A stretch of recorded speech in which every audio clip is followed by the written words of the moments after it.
Hi guys, welcome to public explains. तो आज का ड्रामा स्टार्ट होता है मरजान से। मरजान ना बहुत ज़्यादा अपसेट होती है क्योंकि आतिश उसको मिल नहीं रहा होता है और अभी तक मरजान को पता नहीं है कि आतिश किडनैप हो गया है। और वो सोच रही होती है कि आतिश कहाँ गया, अब मैं आतिश के बिना कैसे रहूँगी। और अभी उसकी आंखों में से आंसू निकलने लग जाते हैं। तभी उसे आतिश की ना कुछ बातें याद आने लग जाती हैं, जिसे सोच सोच कर ना उसे बहुत ज़्यादा रोना आने लग जाता है। और वो सोचती है कि नहीं, अगर मैं ही वीक हो गई तो मैं आतिश को कैसे ढूंढूंगी। फिर दूसरी साइड ना कमाल जाता है नज़ीर के पास और बोलता है कि बताओ मुझे आतिश कहाँ है। वो बोलता है कि मेरे को नहीं पता, तुम किस बारे में बात कर रहे हो। तो कमाल उसे कहता है कि बोले बनने का नाटक मेरे सामने मत करो और मुझे साफ साफ बता दो कि आतिश कहाँ है। वो बोलता है कि तुम कौन होते हो मुझसे पूछने वाले, तुम एक नौकर हो और नौकर की तरह रहो। कमाल उसे बोलता है कि तुमने क्या बोला मुझे। नज़ीर उसे फिर से बोलता है नौकर। और कमाल को ना गुस्सा आ जाता है, वो नज़ीर के मुंह पर एक ज़ोर से मुक्का मार देता है और नज़ीर से बोलता है कि अगर तुम्हारी वजह से आतिश पर कोई भी खरोंच आई ना तो मुझसे बुरा कोई नहीं होगा, और आगे से मुझसे बकवास करने से पहले 100 बार सोच लेना। और इतना बोलकर वो वहाँ से चला जाता है। जो नज़ीर है ना वो कमाल को ऐसे घूरता रहता है और फिर वो भी वहाँ से चला जाता है। दूसरी साइड हमें दिखाया जाता है कि आतिश को ना सपना आ रहा होता है मरजान का, और वो सपने में देख रहा होता है कि मरजान उसको उठा रही है और मरजान उसके पास आकर खड़ी हो गई है। फिर मरजान उसे बोलती है कि आतिश तुम क्या कर रहे हो, उठो आतिश, मुझे तुम्हारी ज़रूरत है, आंखें खोलो। और आतिश बिल्कुल बेहोश हुआ होता है और उसे इस बात का सपना आ रहा होता है कि मरजान उसको उठाने की कोशिश कर रही है। फिर बोलती है कि प्लीज़ मेरी तरफ देखो, मैं आ गई हूँ तुम्हें बचाने के लिए, प्लीज़ मेरी तरफ देखो। और आतिश अपनी आंखें खोल लेता है और वो उसे मरजान को देखने लग जाता है। फिर मरजान उसे बोलती है कि चलो खड़े हो जाओ, चलो हम यहाँ से चलते हैं, यहाँ से हम दोनों साथ में बाहर निकलेंगे। तुम मेरा वेट कर रहे थे ना, देखो मैं आ गई यहाँ पर। और आतिश उसे देखता रहता है। फिर वो बोलता है कि मरजान क्या तुम यहाँ पर सच में आई हो, क्या मरजान तुम आ गई हो, मुझे बचाने आई हो।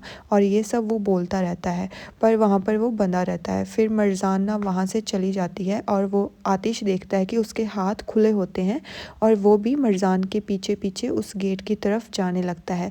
फिर उसको ना आवाज़ें आने लगती हैं गेट की तरफ से कि मरजान उसको बाहर से ज़ोर ज़ोर से बुला रही है। फिर आतिश ज़ोर से बोलता है कि रुक जाओ, मेरा वेट करो, मैं अभी आ रहा हूँ तुम्हारे पीछे पीछे। और फिर आतिश भी वहाँ पर चला जाता है। जैसे ही आतिश बाहर जाता है ना तो वहाँ पर मरजान के घर का सीन दिखाया जाता है और मरजान एक पूल के पास खड़ी होती है। आतिश भी उसके पास जाता है। आतिश उसके बालों को हाथ लगाता है और उससे पूछता है क्या मैं सपना देख रहा हूँ। मरजान बोलती है नहीं, तुम सपना नहीं देख रहे, हम यहाँ पर अकेले हैं और तुम मेरे पास हो और तुम अब सेफ़ हो, अब तुम्हें कुछ नहीं होगा, मैं आ गई हूँ ना तुम्हें बचाने के लिए। फिर मरजान और आतिश दोनों एक रोमांटिक सा पल यहाँ पर बिताते हैं और मरजान और आतिश यहाँ पर काफ़ी खुश होते हैं और आतिश को महसूस हो जाता है कि वो अब मरजान को प्यार करने लगा है। और तभी ना आतिश की आंखें खुल जाती हैं, उसे पता चलता है कि उसके हाथ तो बंधे हुए हैं। फिर दूसरी तरफ दिखाया जाता है कि मरजान ना बहुत ज़्यादा फिक्र कर रही होती है आतिश की और सोच रही होती है पक्का उसके साथ ना कुछ तो बुरा हुआ है, नहीं तो वो अब तक आ जाता। वहीं दूसरी ओर ना कमाल रात भर जाग कर आतिश के बारे में पता लगा रहा होता है और तभी वहाँ पर मरजान आ जाती है। फिर वो बोलती है कि कोई कैमरा फुटेज से पता चला क्या आतिश के बारे में। वो बोलता है कि अभी तक तो कुछ नहीं पता चला और तुम फिक्र मत करो, आतिश ऐसे बहुत सारे तूफ़ानों के साथ लड़ा हुआ है, वो अपना ख्याल खुद रख सकता है, तुम्हें फ़िक्र करने की ज़रूरत नहीं है। और मेरी वरी तो डिफरेंट है क्योंकि वो ऐसे एडवेंचर्स में अकेले ही जाता रहता है, मेरे को बताता नहीं है। और मरजान ना ये बात सुनकर थोड़ी सी स्माइल करने लगती है और कमाल भी उसको देखकर ना थोड़ी सी स्माइल करने लगता है। फिर उसके बाद वो बोलता है कि तुम अब हम क्या करेंगे, कहाँ जाएंगे। फिर वो बोलता है कि तुम टेंशन मत लो, मैं कुछ जगहों पर जा रहा हूँ उसे चेक करने के लिए और मुझे कमिश्नर को भी कॉल करनी है। फिर वो बोलती है कि मैं भी तुम्हारे साथ चलूँगी। वो बोलता है कि नहीं, तुम मेरे साथ नहीं जाओगी, और वो वहाँ से चली जाती है ये कहकर कि मैं तो साथ में जाऊँगी। फिर हमें दिखाया जाता है कि आतिश को होश आ चुका होता है और वो अपने हाथ ना एक कांच के टुकड़े के साथ खोल रहा होता है और उसके हाथ ना मतलब कट रहे होते हैं, रस्सी जो हाथ से बंधी होती है ना वो कांच से कट रही होती है। फिर वो बोलता है कि मैं अब इस लड़की की फ़िक्र क्यों कर रहा हूँ। फिर तभी हमें एक गुंडा दिखाया जाता है जो कि किसी औरत के चक्कर में होता है और वो अपना फ़ोन वहीं पर रख कर वहाँ से चला जाता है। तभी आतिश उसको सोने का नाटक करता है कि वो अभी बेहोशी है और वो जो आदमी है ना वो उसे चेक करके वहाँ से चला जाता है। तभी आतिश अपने हाथ खोलता है और जल्दी से जाकर फ़ोन उठाता है और जैसे फ़ोन उठाता है और मैसेज कर देता है। तभी हमें दिखाया जाता है कि मरजान और जो कमाल है वो बाहर आ रहे होते हैं। कमाल किसी को कॉल कर रहा होता है आतिश के बारे में और तभी वहाँ पर मरजान भी खड़ी होती है। वो उसे बोलता है कि तुम यहाँ पर क्या कर रही हो, हमने कैमरा चेक कर लिए हैं और हम कैमरास कॉन्टीन्यूसली चेक करते रहेंगे, क्या पता कुछ मिल ही जाए। तभी ना कमाल के फ़ोन पर एक ना ट्रैकिंग नंबर आता है और एक लोकेशन आ जाती है। वो बोलता है कि ये क्या है, तो वो वहाँ पर से आतिश होता है ना वो कमाल को कॉल करता है, हेलो कमाल ये मैं हूँ। और कमाल भी बोलता है कि आवाज़ आ रही है भैया आपको मेरी। वो बोलता है कि कमाल तुम्हें मेरी आवाज़ आ रही है, पर उन दोनों को ना कोई भी आवाज़ नहीं आती। पर तब तक ना जो आतिश है ना वो लोकेशन भेज देता है और मैसेज डिलीट कर देता है और तभी वहाँ पर गुंडे आ जाते हैं और वो जल्दी से फ़ोन रख देता है। गुंडा आकर ना उसके ऊपर गन रख लेता है और बोलता है कि तुम खुल कैसे गए और तुम्हारी इतनी हिम्मत, तुम मेरा फ़ोन उठा रहे थे, तुम मेरे फ़ोन में मैसेज कर रहे थे किसी को या कॉल कर रहे थे। और तभी वो बोलता है कि मैंने कुछ नहीं किया अभी। और तभी वहाँ पर ना बहुत सारे गुंडे आ जाते हैं और वो आतिश को फिर से पकड़ने की कोशिश करने लगते हैं और फिर वो उसे पकड़ ही लेते हैं गन से और उसके हाथ ना फिर से बांध देते हैं।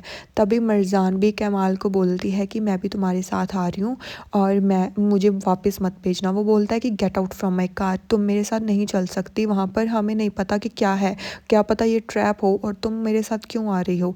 मरजान उसे बोलती है कि मैं तो तुम्हारे साथ ही जाऊँगी। वो बोलता है कि मैं जल्दी में हूँ, प्लीज़ उतर जाओ। वो बोलती है कि कुछ मर्ज़ी कर लो, मैं तो तुम्हारे साथ ही जाऊँगी।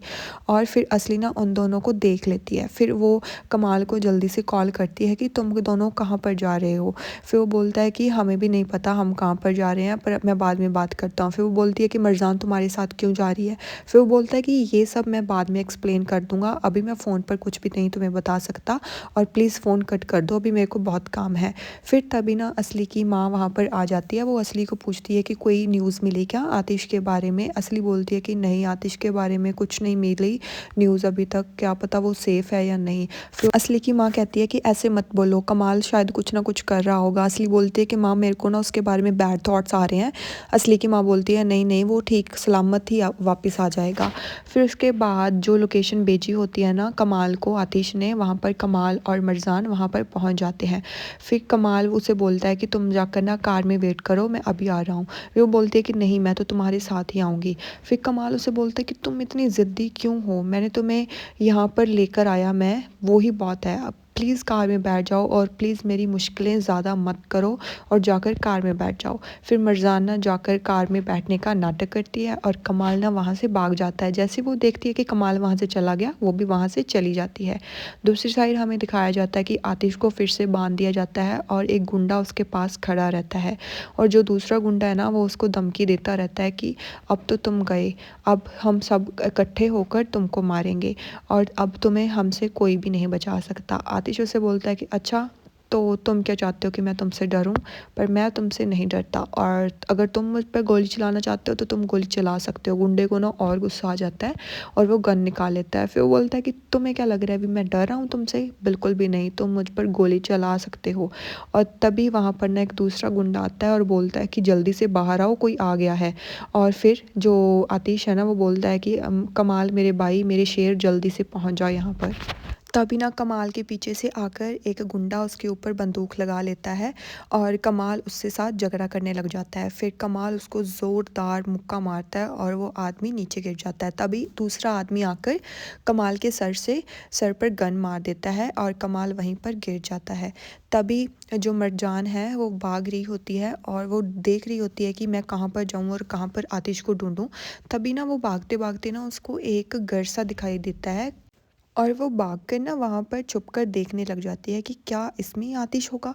पर फिर उसको ना ऐसी फीलिंग आती है कि हाँ, यहीं पर आतिश, यहीं पर पक्का यहीं पर है। फिर वो जल्दी से वहाँ पर भागती है और यहाँ पर हमें दिखाया जाता है कि जैसे वो भागकर आती है और गेट ओपन कर लेती है और वहाँ पर आतिश बांधा हुआ होता है और जिसे देखकर मरजान के सांस में सांस आते हैं और आतिश उसे देखकर बिल्कुल ऐसे शॉक हो जाता है कि ये यहाँ पर क्या कर रही है। और जो मरजान है वो आतिश को देखकर स्माइल करने लगती है। Next episode I will post tomorrow, so please मेरे चैनल को सब्सक्राइब कर लो अगर आपको नेक्स्ट पार्ट देखने हैं, क्योंकि नेक्स्ट पार्ट बहुत ज़्यादा इंटरेस्टिंग आने वाले हैं guys. So please please please मेरे चैनल को सब्सक्राइब कर लेना और नोटिफिकेशंस भी ऑन कर लेना।